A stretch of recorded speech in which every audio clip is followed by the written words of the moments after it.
dream of love. Before the world called her Marilyn Monroe, she was simply Norma Jean, a girl with tangled hair, hand-me-down dresses, and eyes that carried the fragile glow of someone who believed love could save her. Her earliest memories were not of applause or camera flashes, but of being shuffled between foster homes, waiting for someone to notice her. She learned very young that the world often looks away when you need it most.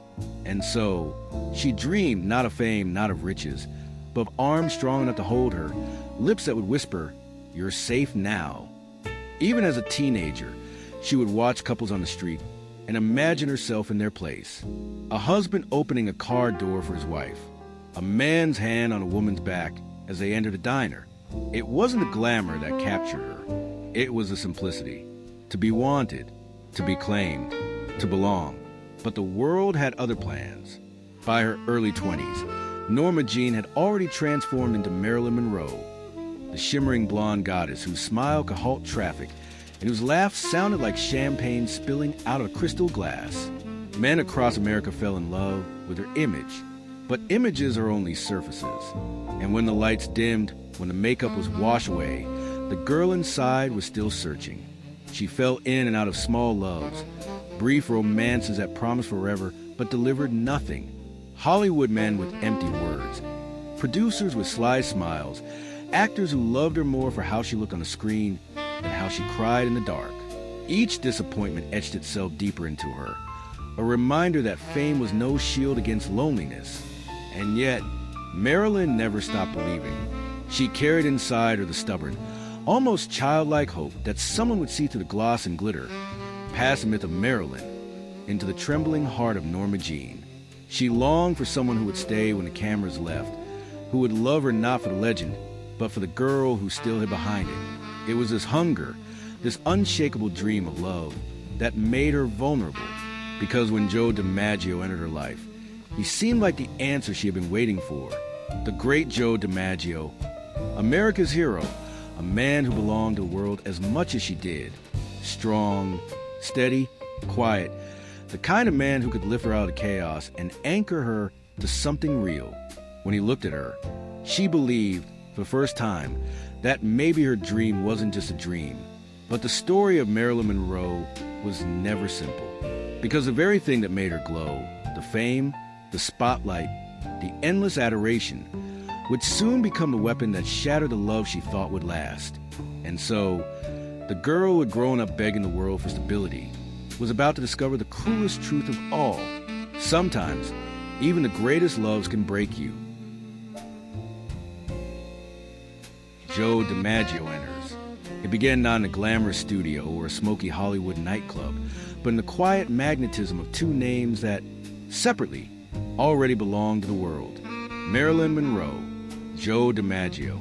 By 1952, Joe DiMaggio had already become legend, the Yankee Clipper, a man who had conquered America's most beloved sport, whose swing carried not only baseballs into the stands, but also the dreams of millions. He was disciplined, reserved, the kind of man whose silence spoke louder than applause. Marilyn, on the other hand, was still climbing. She was a starlet with platinum hair and a laugh that curled like smoke through a crowded room.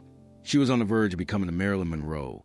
But inside, she was still Norma Jean, a girl who doubted every smile in the mirror, a woman who feared the applause would fade before she could finally feel secure. When their paths crossed, it wasn't tabloid setup or a studio scheme. It was curiosity. Joe had seen her in films and photographs, radiant, playful, larger than life. But what caught him was not the glamour. It was a sadness he thought he glimpsed in her eyes, the same sadness he carried in his own silence. He asked to meet her. The first dinner was awkward. He was quiet, almost brooding, uncomfortable under the glitter of Hollywood's lights. She was luminous, filling the space with jokes, laughter, and the shimmering aura of someone who knew how to perform even at a dinner table. Yet beneath her sparkle, she watched him carefully, noticing the way his hands stayed folded, the way he seemed to study her more than anyone else ever had. Joe wasn't like the others. He didn't gush over her films, didn't quote her lines, didn't treat her like a trophy. He looked at her as if she were a puzzle he wanted to solve. And that alone made Marilyn lean closer, laugh louder, and for the first time in a long time, believed that someone might actually see her. Their courtship became a paradox. He took her to quiet places, baseball games, modest dinners away from the spotlight. She brought him into a world of premieres, camera flashes, and endless attention. Together, they looked like opposites, yet the public devoured the image. The baseball hero and the Hollywood goddess. It was a story America wanted to believe in. The tabloids crowned them the perfect couple. Photographs of Joe in his dark suits and Marilyn in her bright gowns became the currency of dreams. Every newspaper cover, every magazine spread, painted them as love made flesh, the embodiment of beauty and strength united. But the truth always hid in the shadows. Joe DiMaggio was not a man who enjoyed the chaos of fame. He lived in structure, routine, discipline. Marilyn, on the other hand, had been built by chaos, sculpted by uncertainty, addicted to the applause that filled the void inside her. What drew them together was also what began to pull them apart. Still, in those first months, there was a glow. Marilyn believed she had found something solid, someone who could anchor her when the world spun too fast. And Joe believed, perhaps foolishly, that his silence could calm her storms. On January 14, 1954, they married. The photographs from that day captured perfection. Marilyn in her chocolate brown suit, clutching a small bouquet. Joe standing beside her, proud, protective, unshakable. The cameras flashed, the headlines screamed, and for a moment, the world believed in fairy tales again. But photographs lie. Behind the smiles was a tension that no one wanted to see. Because for Marilyn, marriage was supposed to be the end of loneliness. And for Joe, marriage was supposed to be the end of spectacle. Neither was prepared for what it would actually become. The perfect couple? On the surface, it was a fairy tale. Marilyn Monroe, the dazzling Hollywood goddess. Joe DiMaggio, the baseball hero who had conquered America's pastime. When they walked into a room together, the world leaned in. Photographs captured it all. Marilyn's radiant smile, Joe's protective arm at her side.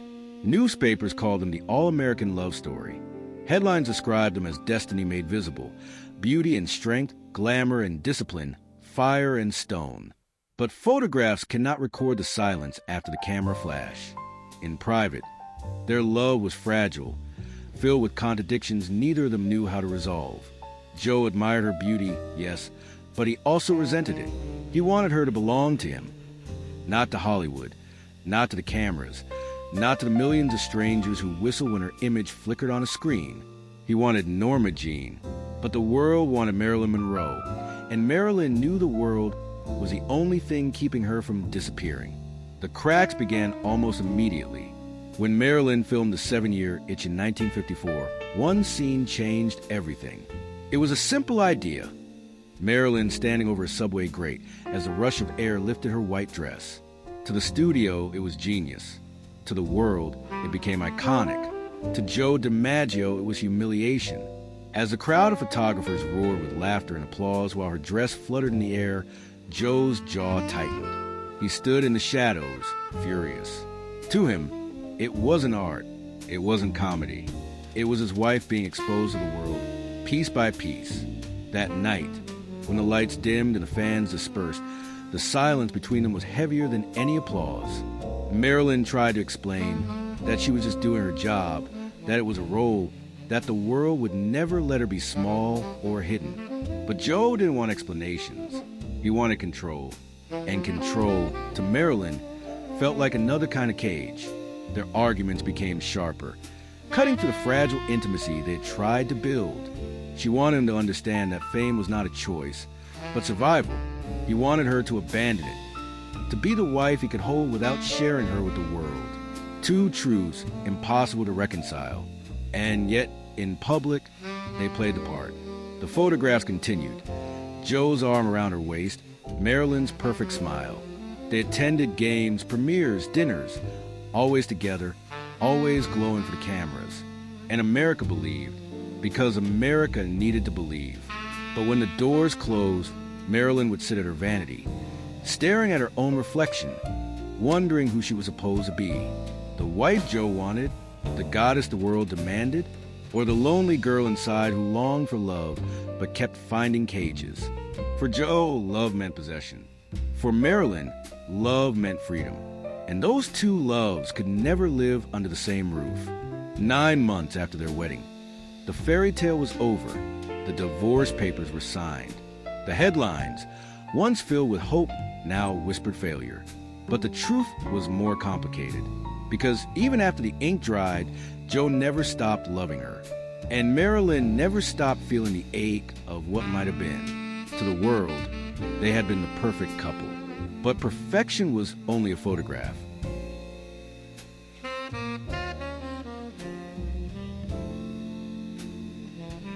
The marriage that collapsed, the cracks in their marriage did not appear suddenly.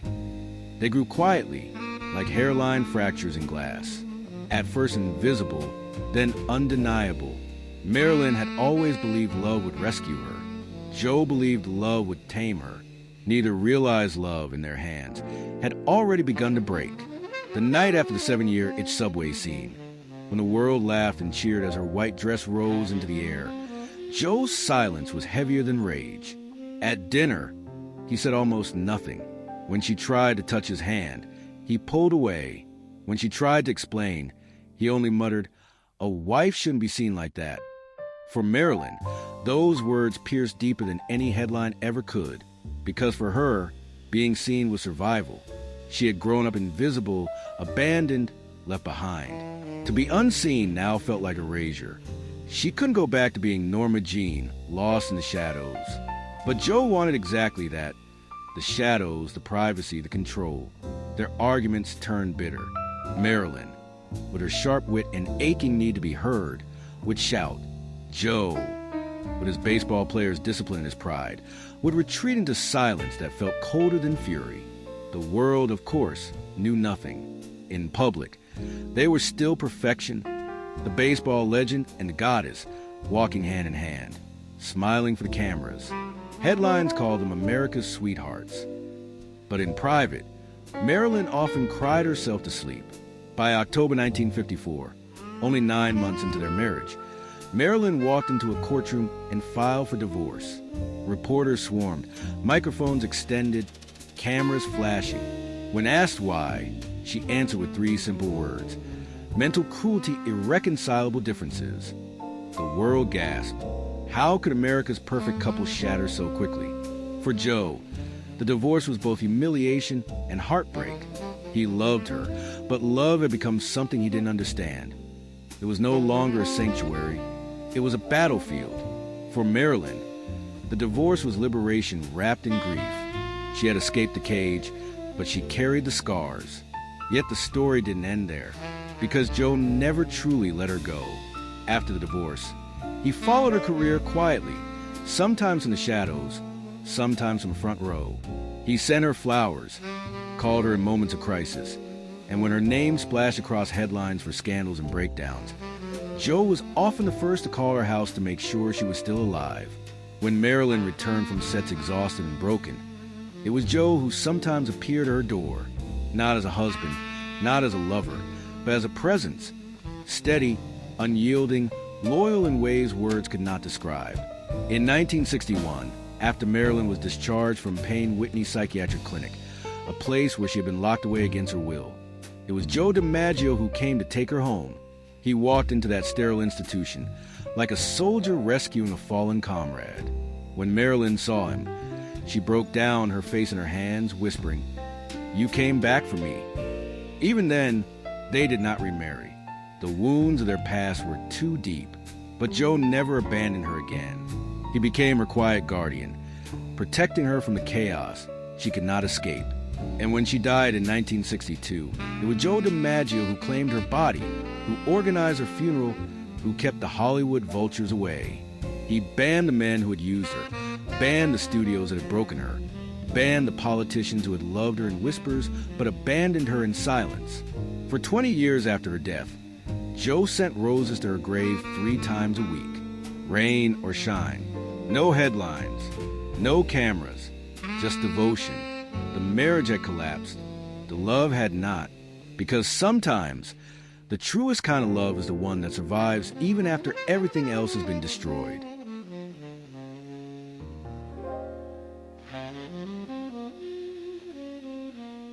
Arthur Miller, the intellectual's promise. After Joe, Marilyn told herself she would never marry again. The wounds were still fresh. The slammed doors, the silence that felt colder than 1,000 stranger stares, the feeling of being caged when all she had ever wanted was freedom. Love, she thought, was not made for women like her. And yet, love kept calling. In 1951, during a Hollywood party, she had first crossed paths with Arthur Miller, the acclaimed playwright, the man whose words had torn apart Broadway stages and earned him the title of America's conscience. Their meeting was brief, just a few moments of conversation, but something in his gaze stayed with her. Unlike the others, he didn't look at her curves, her lips, her platinum hair. He looked into her eyes and lingered there as if searching for something the world had missed. Years later, when they met again, the spark was immediate. For Marilyn, Arthur represented something she had never known. Stability rooted not in strength or control, but in intellect. He was quiet but not silent, serious but not cold. He listened. He wrote about her in his journals, describing her not as an object, but as a soul, fragile, luminous, aching. For a woman who had been adored but never truly understood, Arthur Miller's attention felt like oxygen. By 1956, they were inseparable. Their marriage was not a tabloid spectacle like her union with DiMaggio. It was quieter, wrapped in the poetry of intellect and idealism. Marilyn wore a simple beige dress when they wed, and in her eyes burned something rare: hope. She believed she had finally found a man who could love Norma Jean as much as the world adored Marilyn Monroe. In the beginning, there was magic. They would sit together late into the night, her head on his shoulder, his notebook resting on his knee. She would read his drafts, asking questions, offering thoughts, surprising him with the sharpness of her mind. He, in turn, reassured her that she was more than a body, more than a face. She was a muse, an artist in her own right. For Marilyn, this was intoxicating. For once, she wasn't just being looked at, she was being seen. But love built on ideals is fragile, and reality has a way of cracking even the most beautiful illusions. As the months turned to years, the distance between them grew. Arthur's writing, once filled with reverence, began to betray him. In his journals, Marilyn would later discover confessions of frustration, doubts about her stability, disappointment in her unpredictability, words that cut deeper than any headline, because they came from the one man she thought would never turn away. Still, in those early days, she clung to the dream. She walked beside him at public events, proud to be the wife of America's intellectual hero. Even as her own insecurities gnawed at her, she studied his words, memorized his praises, and held on to belief that maybe, finally, she was more than an image. Maybe she was someone's truth. Marilyn had always longed for love that would rescue her. With Joe, she thought it would be protection. With Arthur, she thought it would be understanding. But love, in Marilyn's life, always carried shadows. And slowly, those shadows began to creep across the pages of their marriage. The Muse and the Mask. At first, being Arthur Miller's wife felt like slipping into a dream she had been writing for herself since childhood. Here was the man of intellect, the man of words, the man who had once written plays that made nations reflect on their souls. And now, those words belonged to her. Arthur called her his muse. He spoke of her beauty as if it was a metaphor, of her fragility as if it was poetry. He told her she was more than the image the world consumed, more than the platinum hair and the curves lit by studio lamps. In his gaze, she thought she had finally found the thing she craved most: recognition of her soul. For a while, Marilyn flourished in this illusion. She attended Broadway premieres on his arm, mingled with writers, thinkers, politicians. She read voraciously, desperate to prove that she could match his world, that she was not just a shimmering decoration beside a brilliant man. In private, she asked him endless questions about philosophy, about politics, about the way of his art. She wanted to grow into the woman she thought he saw. But love built on a pedestal is never steady. Soon, The weight of Arthur's expectations began to suffocate her. When she was radiant, he adored her. When she stumbled, when she spiraled into her insecurities, his silence became a mirror sharper than glass. The man who once wrote her into the language of reverence now began to write his disappointment in secret. One evening, during the filming of The Prince and the Showgirl, Marilyn accidentally discovered his journal. Curiosity overcame hesitation, and she read. The words on the page were not of love. They were of disillusion. He confessed that he felt disappointed in her, frustrated by her fragility, embarrassed by her unpredictability. It was as if the floor beneath her had vanished. For Marilyn, those sentences were not just ink. They were proof that even the man who had promised to see her, truly see her, had turned away. That even he had confused Norma Jean with Marilyn Monroe, the myth with the woman. From that moment, a mask settled over her face. She played the part of Arthur's muse in public, standing beside him with the same luminous smile that once charmed the world. But in private, the cracks deepened. Nights filled with pills and champagne. Mornings filled with silence. Conversations turned brittle, as though every word risked breaking something fragile between them. Arthur, consumed by his work, retreated into his writing. Marilyn, consumed by her emptiness, retreated into her performances.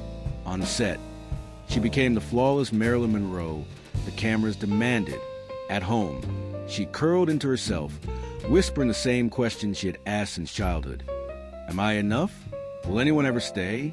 The irony was cruel. She was the muse, yes, but a muse is not a partner. A muse is inspiration, not flesh and blood. A muse is worship, not held. And what Marilyn longed for was not worship. It was arms around her at night, words that did not vanish when the ink dried, a love that would not turn away when she faltered. By the end of the 1950s, the pedestal was cracked. The marriage that had begun as a promise of safety had become another cage, another script she could not rewrite. And Marilyn Monroe, the goddess the world adored, once again found herself kneeling before the same haunting truth, that even when a man promised forever, love always seemed to leave her behind. Love's final betrayal. By 1960, Marilyn Monroe had lived through two great loves, and both had begun with promises she believed could save her. Joe had promised safety. Arthur had promised understanding. In the end, both promises dissolved, leaving her with nothing but the echo of words that no longer mattered. Arthur Miller had once called her his muse. He had once written her name in the margins of his notebooks, as if it were scripture. But love, like fame, can be cruel in its fading. As their marriage withered, the distance between them grew unbearable.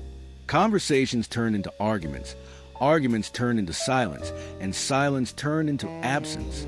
During the filming of The Misfits, a film Arthur had written specifically for her, the final cracks appeared. The cameras caught Marilyn glowing, fragile yet powerful, a performance that would be remembered as one of her greatest. But behind the lens, reality was collapsing.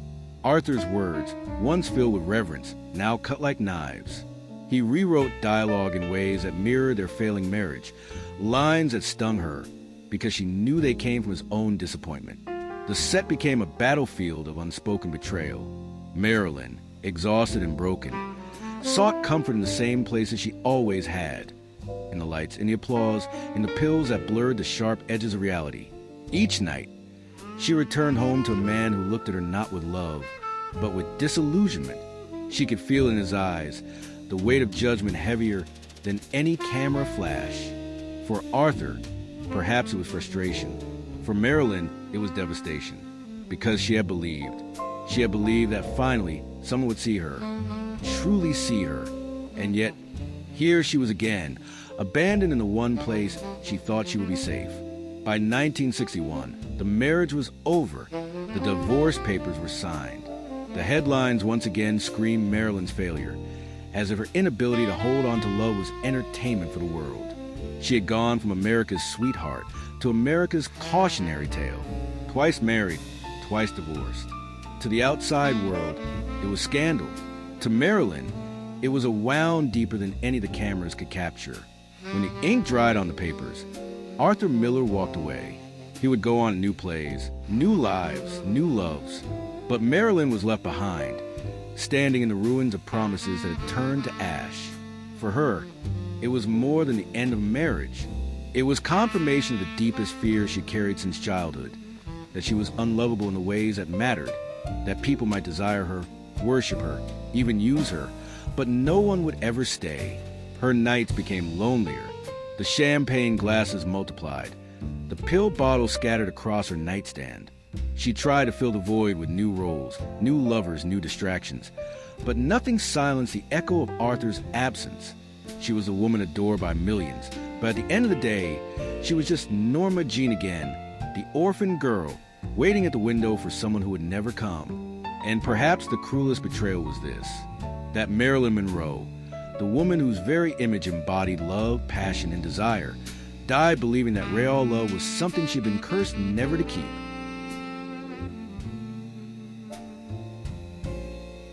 The Night of No Return, August 5th, 1962, Brentwood, Los Angeles.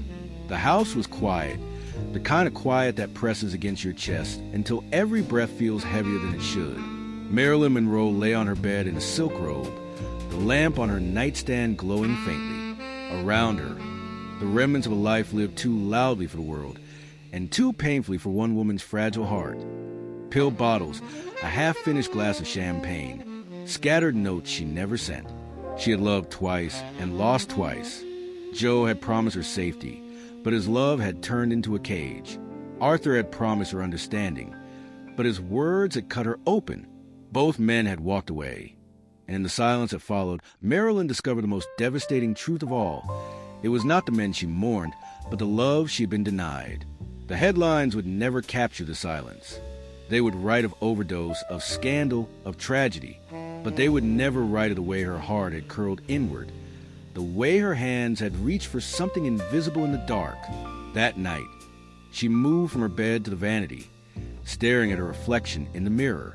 The face that stared back was still Marilyn Monroe, perfect skin, painted lips, luminous eyes. But behind the mask, Norma Jean whispered, the little girl who once stood at the orphanage window, waiting for someone to claim her, the young woman who had believed love would save her, the star who gave everything to the world, only to be left with nothing when the world turned away. She thought of Joe, and how he had loved her enough to never truly let her go. She thought of Arthur, and how his words had once made her feel eternal. She thought of the men who had come and gone, of the applause that had risen and faded, of the loneliness that had never left. And then she thought of roses, roses at her grave, roses delivered by the man who could not hold on to her in life, but who would never stop mourning her in death. Marilyn's hands trembled as she reached for the pill bottle. She poured them into her palm, stared at them as if they were both salvation and surrender. She took a breath, deep and slow, and whispered to the empty room, I only ever wanted to be loved. The pills went down with champagne. She lay back on her bed, pulling the sheet over herself as though tucking in for sleep. Her eyes drifted to the ceiling, then to the window where the California night hung heavy. Her lips curved into the faintest smile, not the smile of Marilyn Monroe, but of Norma Jean, the girl who had dreamed of a love that might never come. As her eyes closed, the lamp beside her flickered once. The house exhaled, and the world lost its brightest, loneliest star. Final closing speech. They will tell you Marilyn Monroe died at 36, in her Brentwood home, from an overdose of barbiturates.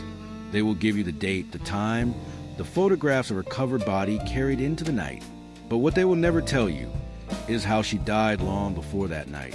She died in every unanswered phone call. She died in every slammed door. She died in every promise of love that dissolved into silence. Joe DiMaggio never stopped sending roses to her grave, 3 times a week for 20 years. Arthur Miller never came to her funeral. And between those two truths lies the story of a woman who gave everything and received only fragments in return. To the world, she was Marilyn Monroe, the goddess, the dream, the eternal smile. But to herself, in the quiet moments no camera could capture, she was still Norma Jean, the orphan girl at the window, waiting for someone who would never come. And perhaps that is why her story still haunts us, because in her eyes, we see the question we are all afraid to ask. Am I truly loved? Or am I only adored until the lights go out? The night she left this world, the roses were not yet at her grave. The applause had faded. The men had gone. Only silence remained. And in that silence, Marilyn Monroe slipped away. No curtain call, no encore. Only a woman who wanted nothing more than to be held, and was met at last with the stillness of forever. If this story moved you, if Marilyn Monroe's life reminded you that even legends carry scars, then stay with us. Here on Silent Stories, we uncover the untold truths, the hidden moments, and the voices history tried to silence. Stories of love and loss, triumph and tragedy, that remind us of the humanity behind the legend. Subscribe to this channel so you won't miss the next journey into the lives of those who shaped our world and paid the price for it. Because every legend leaves behind a silence. And in that silence, we listen.